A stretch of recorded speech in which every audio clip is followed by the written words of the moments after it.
Ram's been asking about cause and effect. It's about actions and consequences, basically. And Vasistha broadens the question to address duality in general. Cause and effect, difference and non-difference, knowledge and ignorance. And he describes samsara as nothing but the mind filled with likes and dislikes. And when it's free of them, our notion of the world, our notions of the world, we become free of all our notions of the world. And he's going to illustrate this with a story. And it's based on his own conversation with the Creator, with the god Brahma. And he asked Brahma to tell him how this universe was first created. And Brahma, being the creator god, a supreme being,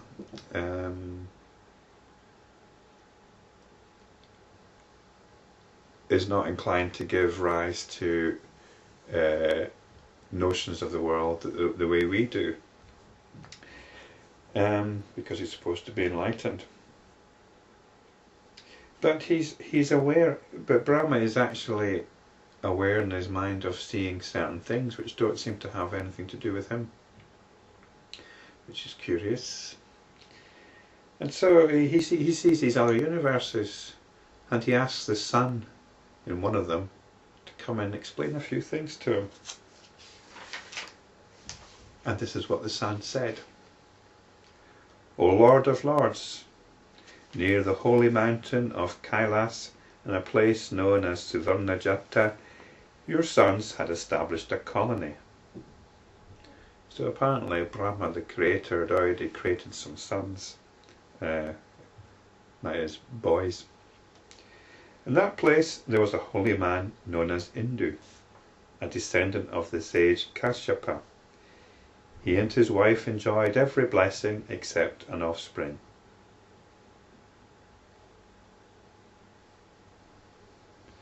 In order to obtain this blessing, they went to Kailas and engaged themselves in severe penance, living only on a very small quantity of water. They had resorted to the state of trees and stood unmoving. So here we have it again, this belief that by exerting the power of the mind over the physical body, great benefits will accrue. And indeed, Lord Siva was pleased with their penance, and appearing before them, asked them to choose a boon from him. They prayed that they might beget 10 worthy sons who would be devoted to God and righteousness. Lord Siva granted the boon. Very soon after this, the holy man's wife gave birth to 10 brilliant and radiant sons. These boys grew up into young men. They had mastered all the scriptures, even when they were barely 7 years of age. After a considerable time, their parents abandoned their bodies and became liberated. The 10 young men were sorely distressed at the loss of their parents. Obviously wasn't a consideration on the part of their parents.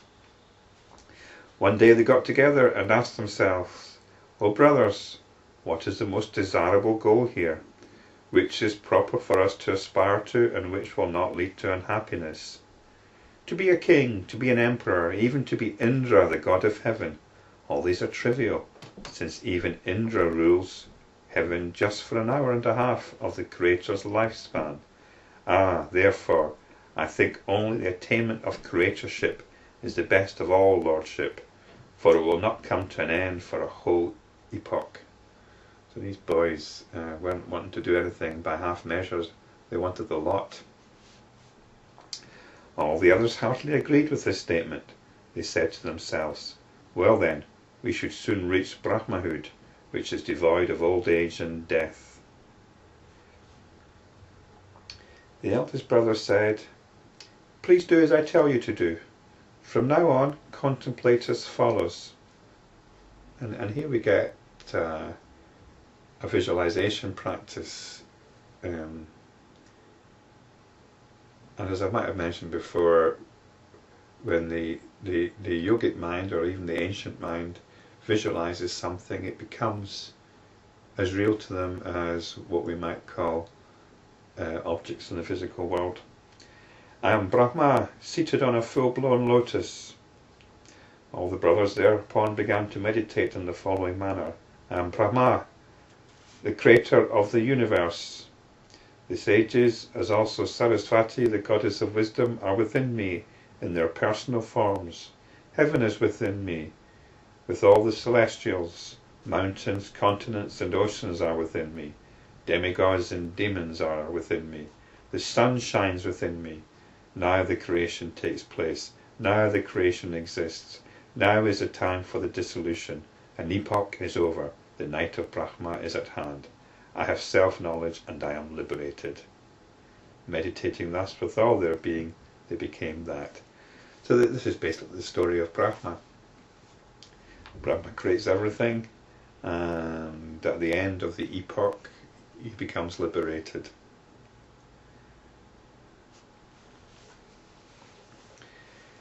The sun continued. Lord, after that, still deeply contemplating on their intention to be the creators of the universe, the 10 holy men stood in contemplation. Their bodies had withered away, and whatever was left was consumed by wild beasts. So this is what you would expect to happen if you took to standing immobile for a long time. Your body would wither away and you'd get eaten by wild beasts. But they continued to stand there in their disembodied state for a long, long time, till an epoch came to a close, and there was the great scorching heat of the sun, and the terrible cloudburst which destroyed everything. The holy men still continued to stand in their disembodied state, with the sole intention of becoming the creators of the universe. So they stand there for all time to the end of the universe. At the dawn of a new creation, these men continue to stand in the same place and in the same manner and with the same intention. They became the creators. They were the 10 creators whom you saw, and you saw their universes too. Lord, I am one of the suns that shine in the universes thus created by them.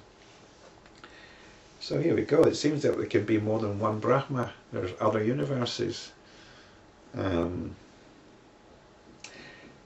creator asked the sun, O sun, when thus the universes have been created by these 10 creators, what need I do?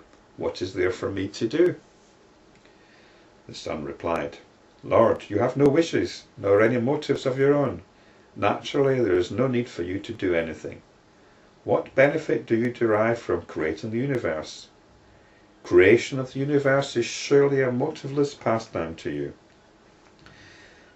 Lord, creation emerges from you who are free from the least desire or motive, just as the sun without intending to shine is reflected in a pool of water without the water intending to so reflect it.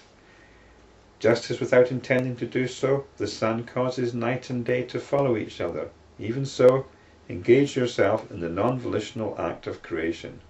For what will you gain by abandoning your natural function? Wise men do not desire to do anything, and wise men do not desire to abandon action either. So basically, you simply get on with what it's your function to do.